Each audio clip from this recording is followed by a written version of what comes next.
The housing market in the U.S. has had a rough few months. According to the National Association of Realtors, contracts to buy previously owned homes in the U.S. fell a lot more than expected in November, the sixth straight month of decline. The main reason behind the fall is due to the Federal Reserve raising interest rates in an attempt to curb inflation, which is causing the housing market to almost grind to a halt. The NR's Pending Home Sales Index, which is based on signed contracts, showed that the number of contracts fell by 4% to 73.9 in November. To put that in perspective, contracts are down 37.8% compared to the same time the previous year. But why is this happening?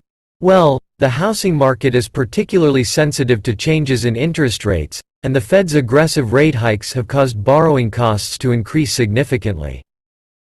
In fact, the 30-year fixed mortgage rate reached 7% in October for the first time since 2002, more than doubling in just 9 months. New mortgages are now a heck of a lot more expensive than they were a year ago, and it's making potential buyers wary of diving in on such a major purchase. This sudden increase in borrowing costs has essentially pulled the rug out from under what had been a red-hot housing market, which was fueled by historically low borrowing costs and a rush to the suburbs during the coronavirus pandemic. The decline in signed contracts means that existing home sales are also certain to fall after notching their 10th straight monthly decrease in November. According to data from the previous week, the annual sales rates of both new and existing homes have decreased by 35% since the beginning of the year, reaching their lowest point since 2011. This represents one of the quickest declines on record. And to make matters worse, new single-family housing starts and permit issuance reached a 2.5-year low last month as well. So, it looks like the housing market is feeling the effects of the Fed's actions in real time, and it's not looking good. NAR chief economist Lawrence Yun summed it up by saying, "Falling home sales and construction have hurt broader economic activity." From here for the housing market. There's no getting away from it. The situation is probably going to get worse before it gets better. The Fed has made it clear that they plan to hike rates as much as they need to in order to get inflation back down to the target range of 2 to 3%. It has started to come to head back down, but it's still staggeringly high at 7.1%. That means we can expect rates to go up further from here, and potentially by quite a lot. For potential homebuyers, mortgages are therefore going to continue to get more expensive. That's going to mean fewer buyers on the market for homes, which is going to further put the brakes on real estate activity. And that's the whole point. Anyone who expects the housing market to pick up soon will find themselves face to face with the Fed, who are determined to take the heat out and bring down inflation. After every Federal Open Market Committee meeting, where the members of the Fed agree on where to set the rates, individual members are surveyed on where they see rates 12 months from now.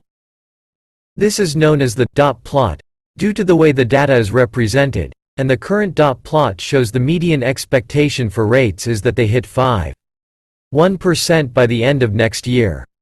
That's still a significant increase from the current level of 4.5%.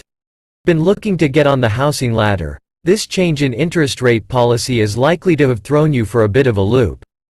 The houses you've been eyeing up probably haven't come down in price, but the mortgage you'd need to buy it definitely has. The ongoing pressure on the housing market is likely to cause prices to moderate in the short to medium term. We've already seen this start to happen.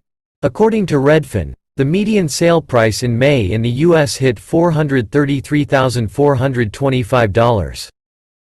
In May, that slid to $393,682.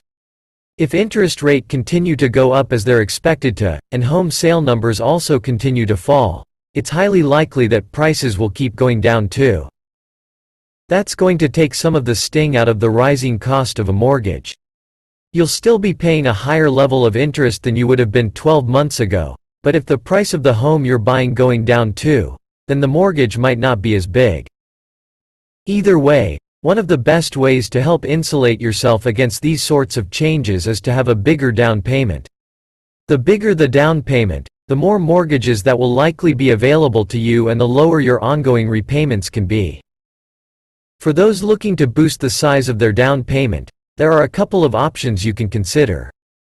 Obviously, you could try to save more of your income. That's easier said than done in the era of sky-high cost of living. The other alternative is to look to the investment markets in an aim to grow your down payment that way. Wading into markets right now can be a challenge. It could be a great time to get in, with the major falls we've seen, but they could also have further to fall. If you're nervous, consider adding our AI-powered portfolio protection. This uses AI to analyze your portfolio's sensitivity to a range of different risk factors such as interest rate risk, overall market risk and oil risk. It then automatically implements sophisticated hedging strategies to help guard against them. It's the type of strategy usually reserved for high-flying hedge fund clients, but we've made it available for everyone. You can add portfolio protection to any of our foundation kits.